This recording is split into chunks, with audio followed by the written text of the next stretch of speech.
rubrique actualité avec Aliou Sow. On enchaîne tout de suite. Aliou, qu'est-ce qui t'inspire aujourd'hui? Ce qui m'inspire, je suis en train de l'écrire. Retard baaxul. Retard baaxul. Non, baaxul. Je suis tout le temps. J'essaie de ne pas confondre vitesse et précipitation. Premier point. Farba, un présumé pickpocket non avéré. Ouais. Apparemment. Ça dit quelque chose? Ou ça vous dit quelque chose? Pickpocket.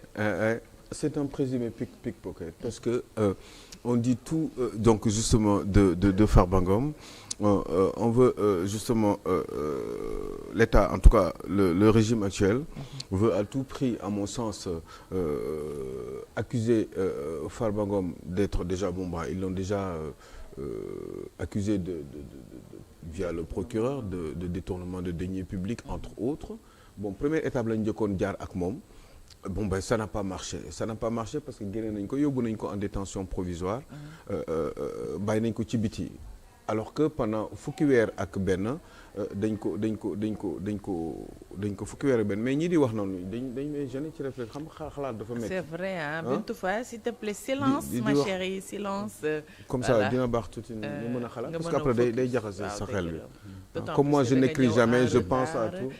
Donc tu es assez dispersé nañ la jàppale nga focus. Voilà. Mais retard bi du si dara parce que quand c'est clair dans ma tête je parle. Sauf que quand il y a d'autres voix daf may confondre ci sama. Bintou s'il te plaît ma chérie. ci sama xalaat bi. On continue. Donc je disais quoi ak déjà? notre présumé pickpocket. Oui donc voilà donc au bout de 11 mois ñu ngi ko téye ci kaso. Finalement ñu yóbbu ko en détention provisoire mu leer la ni rek loolu doon si dellu si waat parce que finalement dañ ko doon accusé ne ko 125 milliards donc ci benn somme boo xam ne ça tourne autour de 125 milliards ne dafa def détournement de deniers publics complicité tout ce que vous voulez mais au bout de 11 mois on se rend bien compte que ni effectivement amul aucune forme de preuve boo xam ne effectivement mooy mën a tax ci moo mën a dëgëral dossier bi bàyyi nañ ko mais bàyyiwuñ bi ñu ko bàyyee nag dañ ko bëgg attaquer ci yeneen angle dafa mel ni loolu xawoon na fi dal Abdou Nguer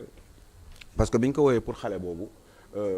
parce que xale boobu moom moo def sa page Facebook def page Facebook am tuddee boppam Farba kii nu mu tudd ak Nguer xaw ma lan ak yooyu tuddee ko daal xale bi ubbi ba finalement quand ils se sont rendu compte que ni xale bi moom moo doon def loolu que li ñu doon bind ci Facebook yëpp du woon moom finalement dañ ko fa téye mais après dañ ko jël yóbbu ko créé indil ko yeneen i wax yoo xam ne ça ne tenait sur rien mais après gis nga fi mu mujjee dañ ko mujjee bàyyi mu dem ci biti te dañ ko woowaat ni tey à 15 heures encore donc c'est une guerre psychologique entre l'État ak certains chroniqueurs de ce pays et je trouve que c'est un petit peu dommage parce que quand même war nañu mën a doxale leen pour le cas de Farba Ngom précisément gis ngeen ni Farba bàyyi nañ ko mais bi ñu ko bàyyee tamit comme ni ñu def Abdou Nguer jéem nañu wutaat yeneen solution yeneen stratagème si je puis dire pour jéem ko fi téye fi ñu njëkk jaar mooy yóbbu ko Assemblée nationale parce que comme Farba député la il est immunisé si je puis dire au niveau du Parlement donc forcément il faut ñu am procédure bu ñu jaar pour jéem ko taqalaat ay histoire de téléphone ak ay yu nekk ci biir ak ay appels ak des centaines d'appels yoo xam ne def na ko ak yu demee noonu c'est vrai qu'on n'a pas le droit d'user d'un portable sauf de manière exceptionnelle ci biir kaso da ngay dem ci je pense que la faute incombe principalement aux personnes chargées de la sécurité. Voilà déjà foofu rek il faut se poser la question nan la def ba am portable ci biir ak yi demee noonu kooku c'est le règlement intérieur de l'administration pénitentiaire qui doit naturellement s'en charger et puis bu amee ay daan yu ñu ko war a daan ñu daan ko ay punition ak yi kenn xamul yi demee noonu loolu la yoon wax mais bon nee na waxtaan nañu aussi nee nañu dafa nekk ci dafa doon xool ay vidéos obscènes entre autres et cetera Farba Ngom est un grand garçon qui a le droit de faire ce qu'il veut le problème c'est pas parce que dañ ko tere pour mu def loolu le problème c'est mooy téléphone boobu nga xam ne moom daf si doon usé wu da ko doon utiliser téléphone boobu warul nekk foofu ci béréb boobu mu nekk noonu parce que bu fekkee da nga bëgg téléphoner da ngay dem ci cabine bi nga xam ne prévoir nañ ko pour dafa am ay conditions et puis dañ lay surveiller pour xool li ngay wax ak gi demee noonu loolu moo tax ñu teg fa cabine bi pour képp koo xam ne bëgg nga wax ak say mbokk wala nga war a wax say mbokk ci règlement par rapport ak règlement bi ni ñu ko tëralee da ngay ñëw doo ko mën a def chaque jour chaque moment chaque minute mais dañ koy organiser donc loolu yëpp bu fekkee ne dañ ko faillir administration pénitentiaire bi moom moo moo war a jël ay responsabilités am pour gérer tout ça donc loolu bu weesoo ci yooyu nag ci problème yu sew yooyu la ñu jël Farba Ngom dem yóbbu ko Assemblée nationale comme député la il est couvert par son immunité eh bien ñu yóbbu ko ne ko Farba dañuy war a dindi sa immunité bi parce que dañ la war a taqal ci béréb affaire wax yooyu nga waxoon noonu li nga xam ne wax boobu nga xam ne Yacine Fall moo ko waxoon xam nga Yacine Fall le ministre de la justice moo ko waxoon ci benn espèce de point de presse bu mu defoon wala benn intervention rapide bu mu defoon où elle disait que ni effectivement que ni Farba lii ak lii la def mooy téléphone beeg machin ak nit ñi mu doon waxal ak ay waxtaanu bitim réew ak peut-être éventuellement des transactions yoo xam ne wax na ko ci biir ak i demee noonu te xëy na peut-être ñoom waxuñu ko xëy na loolu moom moo tax effectivement Farba Ngom ñu ne dañuy lever son immunité parlementaire finalement on se rend bien compte que ni bon moi je sais pas mais quand on réfléchit véritablement en toute honnêteté te wax rek te yàlla tax eh ben ce régime qui est au pouvoir depuis 2 ans ça va faire 2 ans bientôt dans 2 mois eh ben régime boobu wax dëgg yàlla bi ñu ñëwee ba tey ñu jàpp yëpp dañ leen mujjee génnewaat xool leen kaawu Mansour Faye xool leen kaawu ñoom Moustapha Diop entre autres keneen ki nekkoon Guédiawaye nu mu tuddati l'inspecteur des impôts là nu mu tudd Lat Diop entre autres donc ñoom ñëpp dañ leen mujjee bàyyi donc finalement Aliou Sall c'est pareil yaa ngi dégg ñi doon wax ne sàcc na 4000 milliards sul sul pétrole xaw ma du ko tere xeeñ ñi naan Sénégal 400000 jox ñu suñu 400000 et cetera ñëpp tegoon ci seen ndodd comme ni ñu defoon Karim Wade rek ñëpp teg ci seen ndodd nii ñoom ay sàcc lañu finalement ñoom ils sont là depuis 2 ans te ba tey ak ñeneen ñoo xam ne accusé wu nañu leen sàcc parce que nee nañu état bi dafa pourrir finance wu état Macky Sall bi dafa régime u Macky Sall dañu pourrir les finances publiques yi demee noonu donc xañ na du moom kese am na ñeneen ak ñeneen mais pourtant Macky Sall ñoom ñoo ko ce sont ces présumés coupables ñoom ñoo subtiloon dans leur façon de faire que pour trouver des preuves mu compliqué. C'est-à-dire que comme je leur dis souvent ça fait des années pratiquement que je le dis. Parce qu'une personne également quand tu es au pouvoir tu sais que le pouvoir n'est pas éternel soo jugee pour def ay affaires yoo xamante ne peut-être njuuj njaaj la. tu vas prendre tes précautions. tu vas couvrir tes arrières tu vas faire le nécessaire pour au cas où bés bu ñu la naree jàpp. nga xam comment faire pour t'en sortir. dëgg la waaw mais xam nga aussi c'est vrai que ni xam nga boo waxee ni nit dafa sàcc il faut que nga am ay preuves yu leer yoon dafa am lu mu teg ñëw ne kàngam. Siste Eba wala Alioune Sow lañu ay sàcc lañu et cetera kooku sax boo ñu ko waxee am nañ droit ñëw porter la plainte yóbbu la fi ñu la war a yóbbu fi mbaxane doone benn mais il se trouve que ni comme on fait d'habitude régime Ablaye Wade c'était pareil yaa ngi fàttali ay ñoom Mbaye Diouf yooyu nekkoon ay chemin de fer nekkoon waa Thiès ak ñu bari ñoo xam ne newoon nañ ay sàcc lañu ak yu demee noonu c'est pareil bon Macky Sall ñëw aussi c'était pareil avec le cas de Karim Wade procureur Aliou Ndao génnee fi 25 ci benn conférence de presse ou point de presse tegoon fi 25 ci benn liste boo xam ne y avait 25 personnes yoo xam ne dañ leen waroon dañ leen accusé woon ni dañu détourner ay deniers publics gis nga finalement mujjeewul fenn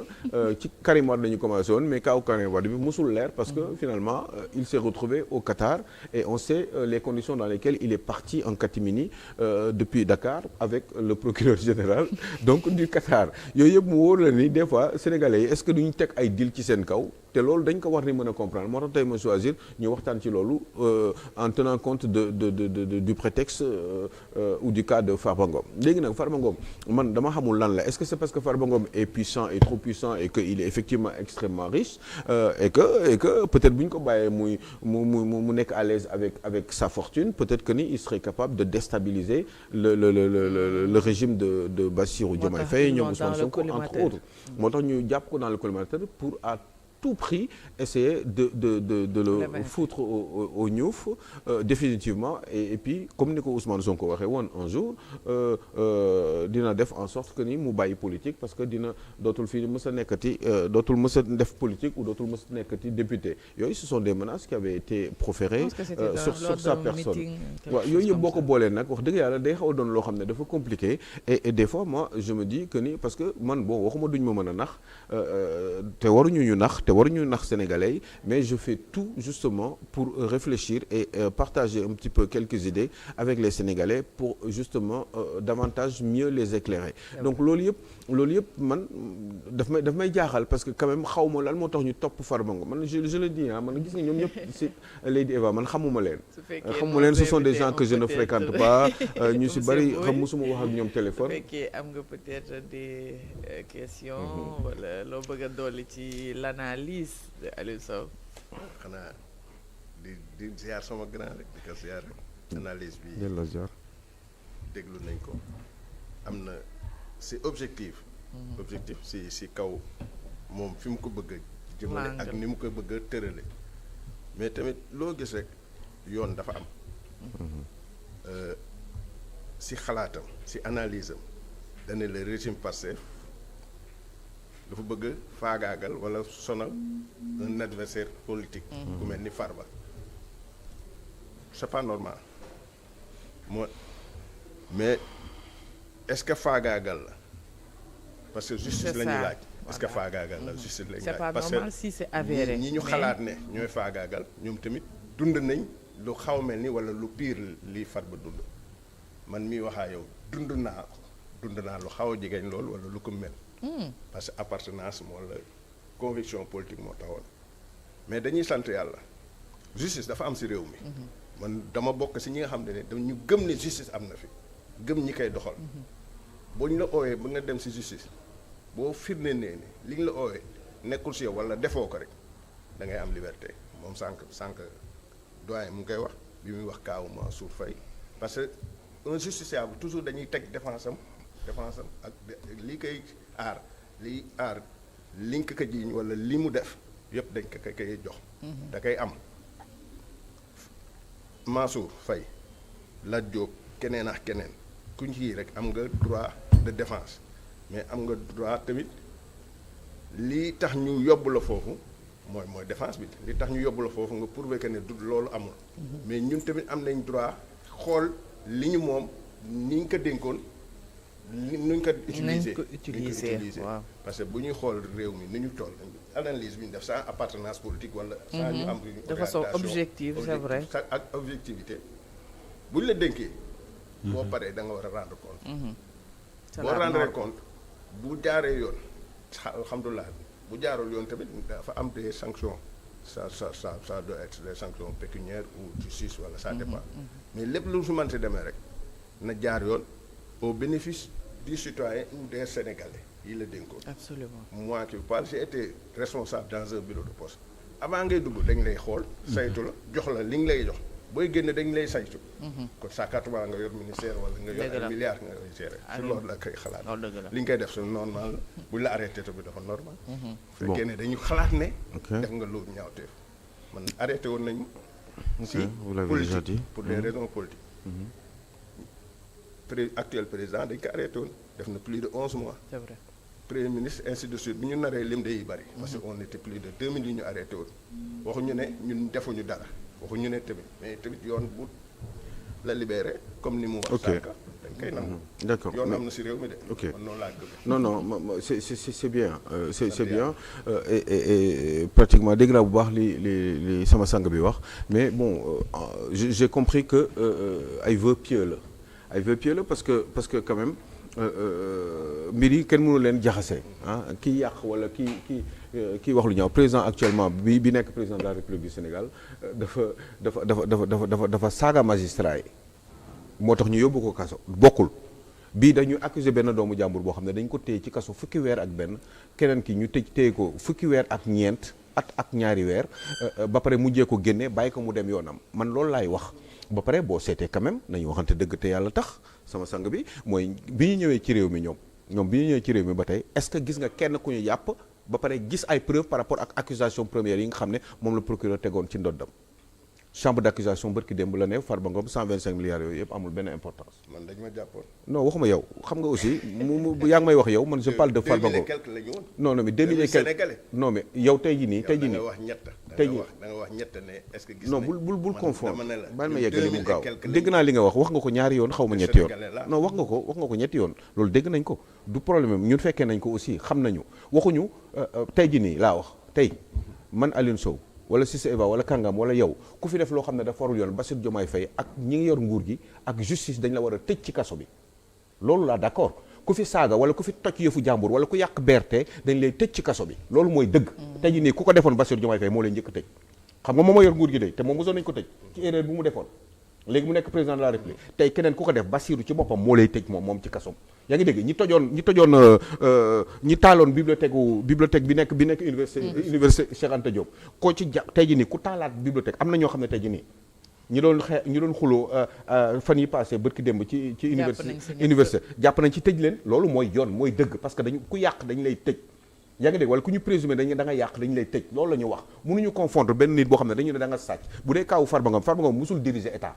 musul yor dara ci état businessman la comme ñeneen businessman ni ñu fi nekkee yaa ngi dégg bu fekkee ne dafa sàcc dañ koy leeral mais nee naa la chambre d'accusation bërki dem moom moo génnee Farba Ngom boo gisee ñu bëgg dindi immunité parlementaire nañu waxante dëgg rek te yàlla tax immunité parlementaire boo gisee ñu bëgg ko dindi pour leneen loo xam ne dañ ko bëgg a tegaat ci ndoddam te loolu ba tey dara leeru ci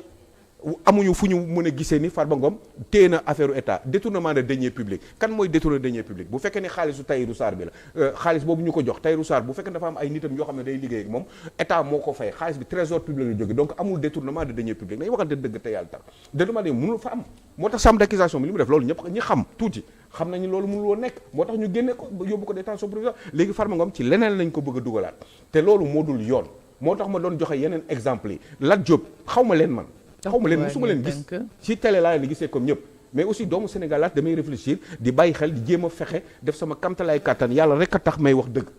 nañu wax dëgg mënuñu wax ñeneen ñi mënoon toujours ñuy def ay comparaison ne ñeneen ñi dañ leen téye woon parce que machin 2000 yi ñu téye woon ñan lan la ñu def gis nañ fi ay BRT ñu taal BRT bi yow ci nga bokk ci laa bokk ñun ñoo ko bokk suñu impôt lañ leen di fayee yaa ngi dégg yeneen yi ñu fi yàqoon nag yëpp ak terre yi ñu doon taal ak këru jàmbur yi ñu doon lakk ak yi kenn xamul ak yenn wax yi ñu doon wax yooyu wax dëgg yàlla mënoo di ko wax ci réew mi tey jii nii ku ko wax Bassirou Diomaye Faye ak nguur gi dafa war a protéger Bassirou Diomaye Faye dañ ko war a tëj ku wax ne da ngay rey diw wala dem leen ci kër jàmbur wala yi demee noonu loolu wax boobu waroo ko wax man waruma ko wax keneen waru ko wax parce que le président de la République c'est une institution daf fi nekk représenté incarné institution bi bu demee keneen ñëw la preuve Macky Sall jóge na fi tey Bassirou Diomaye Faye moo fi nekk te Bassirou Diomaye Faye li ma la wax ni loolu mooy dëgg am na ñu tëj ci régime Bassirou Diomaye Faye ak Ousmane Sonko donc il est où le problème je crois que ni il faut pas confondre les choses ku yàq dañ la war a tëj bu ma demee léegi nii damay taal magasin jàmbur léegi nii parce que kontaanuma ci nguur gi eh bien dañ maa war a tëj ci kaso bi loolooy dëgg bu keneen bu ko defee aussi muy Bassirou Diomaye Faye bu fi jógee tamit Bassirou Diomaye Faye dafa gis nga li mu bindoon yow mais boobu xoloma jeex ñu jàpp frère am et amem bokk ak moom parti ñu téye ko xol bi neexul mu am lu mu bind boobu mais dafa ne magistrat yi ay dëmm lañ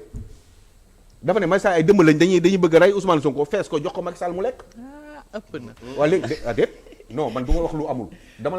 dama la gàtt dama ko wolofal. waxtu bi tënk na ñu dégg nañu waxtu bi tënk na mais dama lay. non dama lay Bassirou Diomaye loolu la wax dañ ko bind waxu ko. wax xam nga yaa ngi wax li Bassirou Diomaye ak ñeneen. maa ngi ñaanal attention monsieur que j'aime bien di France di ñaanal Pape Mamadou Seck on est plus de 80 personnes yu faatu. non dama ne la koy fàtte non xam nga def ko sa xel ñaanal leen ñu rendre leen xam nga ñaanal jarul yu koy wax parce que man ku dee ñu ñaanal la chaque jour ma ñaan joxe exemple non dama ne ma indil la 80 personnes yu gaañu mais waroo yem foofu xam nga lan nga war a def xam nga non xam nga lan pour ñu am justice nag pour ñu am justice dinañ am justice divine non